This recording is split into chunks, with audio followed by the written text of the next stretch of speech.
Fast tech, the dark side of our digital dependence. A system built on overproduction and fueled by overconsumption. We buy, we use, we throw away. Sometimes because a device breaks, but often simply because it's deemed too old. Throwaway culture pushes us to constantly upgrade, faster, more often. Behind the marketing promises, planned obsolescence takes hold. Devices designed not to last and hard to repair. Our fast tech model comes at a cost. The waste doesn't disappear, it piles up, leaving environmental damage, health risks, and a soaring carbon footprint. In some countries, like Kenya, where we recently visited, this impact becomes dramatic. There, most electronic devices end up in open-air dumps. Only about 1% are recycled. The rest pollutes and poisons.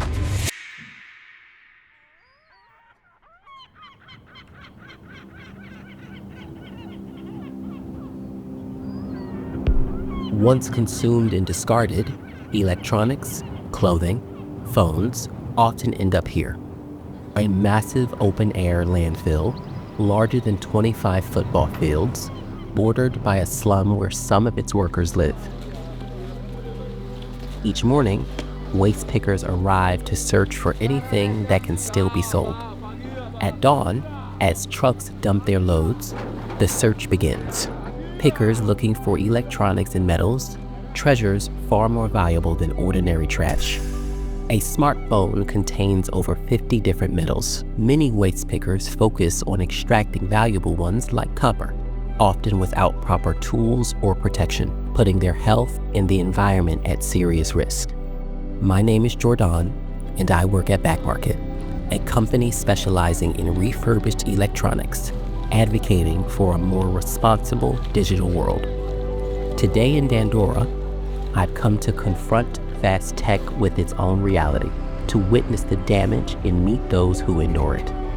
Among them is Solomon, a waste picker since his teens, who walks the sea of waste daily. Dandora Dumpsite is the largest in East Africa with more than 8,000 workers. Most of the waste pickers here look most for metals and the electronic waste.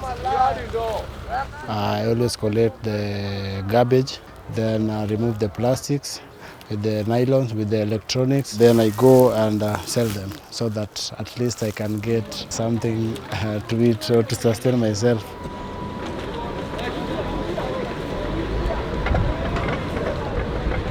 So this is one of our colleagues. He has collected everything in general. This is where we get the mixture of e-waste and other valuables like plastic, soles, aluminium, and other materials. For example, the owner of this has been collecting within the dump site, like bringing together. Then now it's time to sell, now they burn it. They are burning the cables so that they can get the copper wires, so that you can get the most valuable thing you want. This is the leftover. This is valuable, but you don't get it easily. Okay. It is very toxic, and you can see most of the people, not most, like all of them, are working without protective gears. Yeah, no mask, no gloves. mask, no anything. Yeah. Endangering their lives. Higher percentage of people are suffering from cancer and TB and other respiratory, which are caused by the electronic waste. E-waste is not just regular trash, it's toxic waste. It makes up less than 5% of landfill mass, but causes over 70% of global waste toxicity. Informal recycling releases 1,000 plus toxic chemicals like lead and mercury, polluting air, soil, dust, and water. These toxins travel far, affecting even distant populations. Children and pregnant women are most at risk, with millions exposed worldwide, according to the WHO.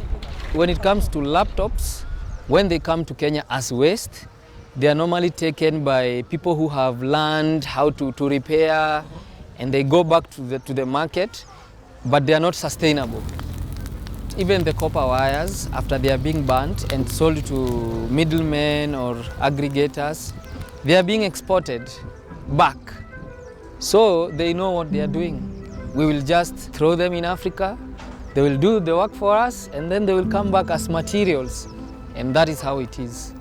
The Basel Convention prohibits the export of electronic waste, classified as hazardous due to its dangerous handling. Yet the rules are poorly enforced. Rebranded as secondhand, irreparable devices cross borders, ending up in dumps at the expense of local populations. But not all of it comes from the West. A large portion of the waste originates from Kenyan consumption itself. Due to the lack of proper collection systems, old computers and phones end up in household trash, and inevitably in Dandora.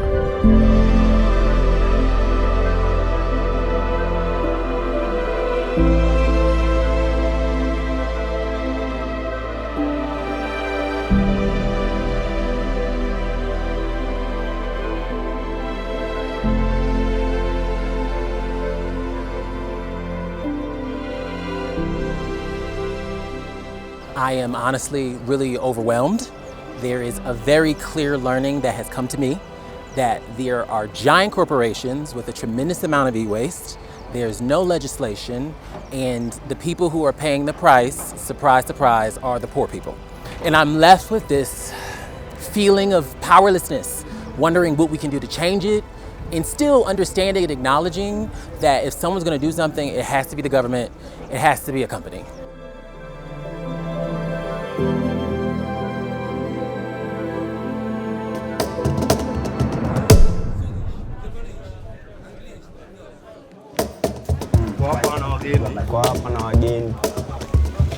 This is Ngara Market. When we collect all things, we come here and do the repairs. There is like 800 people here. They are working at this place. At Ngara Market, collectors and repairers come together to give household appliances a second life. Broken machines, recovered from dumps or collection points, are taken apart. Materials are sorted, and valuable components resold to companies like WEEE Centre, a pioneer in e-waste management in Kenya. This is my small kingdom. When I collect my goods, I come, I give my boys, they clean up, and then we take the motherboards to e-waste. The rest that are functioning, we need supply to people. Where are you collecting the goods from? The goods we collect from centers, from schools, from dumping sites. We are trying to clean the environment. When they make and they cannot be repaired, it's beyond the repair. They call us and we collect. So when we collect, we come and remove the inner part. When we take these inner motherboards, we collect them and then we take it to WEEE Centre. Do you have an idea of, once you have one or two of these motherboards, how much of it is actually able to be recycled and how much of it just goes to waste? If I take this motherboard, 90% is the one that is going to be recycled. 90%? Yeah. Oh, okay. Yeah.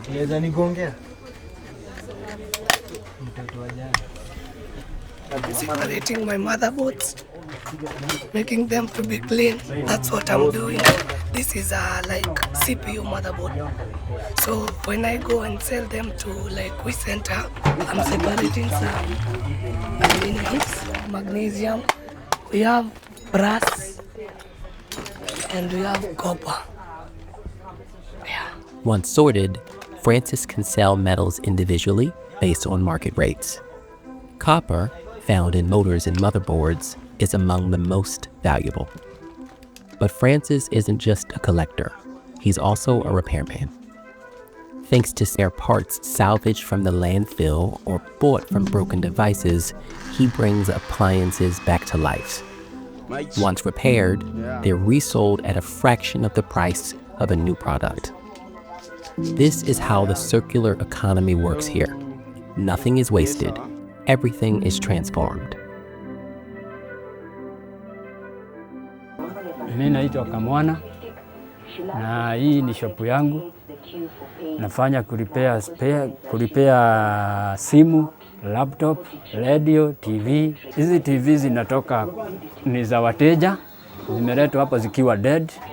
na mimi spare natoanga huko, mingi zinatoa dumping site kama hizi tunatoa huko, tunakuja tunatoa spare, tunaweka hapo na tunaamusha. I'm really blown away and impressed by a lot of this because it looks like you're taking technology that would be in the waste site, but you're giving it a whole new life and you're making it more accessible to poor people and people who just need technology. Nilianzia kufanya juu kazi hakuna. Sasa lazima ujifunze kupata riziki ya kila siku. Kwa hivyo yule mtu amekona do kidogo, kuna ile kitu inamfaa. Yule mwingine tena anaweza kuja anataka kitu mzuri, nayo bei yake iko juu kidogo. But tunasaidiana juu hana na mimi sina, tunasaidiana ile kidogo wanayo. We are proud of because each and every one of us, we are trying to help us with the small thing we get so that our life we can move on.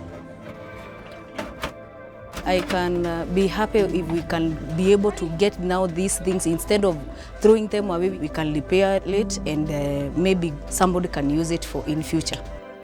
This informal economy helps reduce the country's e-waste while supporting the livelihoods of many families, but it runs without regulation.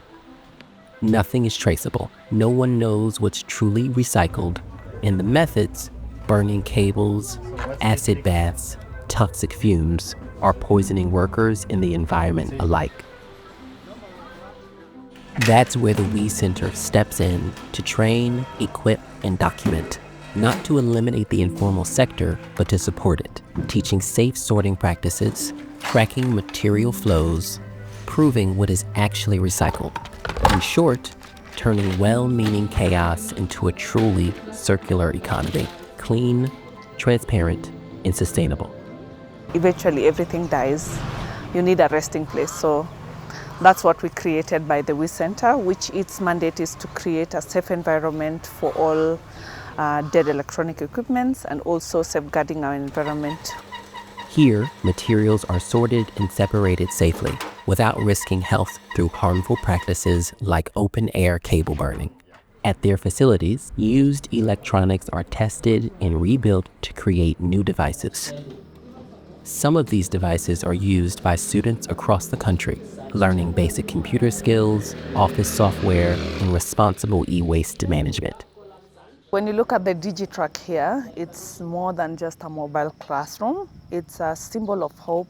We would like to see that the kids that have come here have been able to open their own businesses online. We want them to be included in this digital age. The WEEE Centre also supports local entrepreneurs committed to the circular economy and environmental causes. Like Francis, the one that we met the other time, you can see Francis has been able to really grow his business, employ more youths. So I think that's quite inspiring.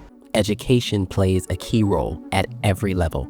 First, by training workers in safe, effective techniques, then by equipping future generations and turning Second Life electronics into powerful learning tools. And finally, by raising awareness, because knowledge isn't just power, it's the first step toward lasting change. Currently, Kenya produces about 51.3 metric ton of e-waste every year. 1% in Kenya that is being recycled alone. Only 1%. Circularity is the right way to go. Circularity means that if we are able to rethink, remanufacture, redesign how we produce certain electronic equipments, we might be able to actually make it a little bit more sustainable in the future. The next generation is eager to unlock local solutions like Fixers, a project that offers educational programs in e-waste management, repair, and refurbishment through an online platform and university-based clubs. Today on our trip together and had some very interesting conversations on how we can add value to the whole chain and be useful, or we can increase the efficiency of already existing systems to benefit those who are disadvantaged by the problem of waste. So having a problem is not discarding a device, it's just a new opportunity to make another device or even a better device. Fast tech, in its throwaway culture, here and everywhere, is not sustainable. It's urgent to slow down this frantic pace, whose impact on our planet and societies is already catastrophic. But there are solutions at every level. Individually, by extending the life of our devices, giving, repairing, reselling, or choosing refurbished over new. Keeping our electronics in circulation for as long as possible. Legislatively, by defending the right to repair and demanding that manufacturers design products made to last, dismantleable, repairable, and meant to be passed on, not discarded. Companies that are producing waste, they are reducing problems to them and creating problems to us. And that is how it is. They should come up with new ways of making the electronic waste to a point that when they die, like the laptops, they are just going the way they are to their producers. Collectively, when reuse is no longer possible, by ensuring a responsible end-of-life process, that responsibility can no longer rest solely on consumers. Brands too must take accountability for what happens after, even when their products cross our borders. All of us play a big part in this. It's a global challenge. And I think it's also for all of us, again, to partner together and see the mess that we all created, how we are able to resolve it.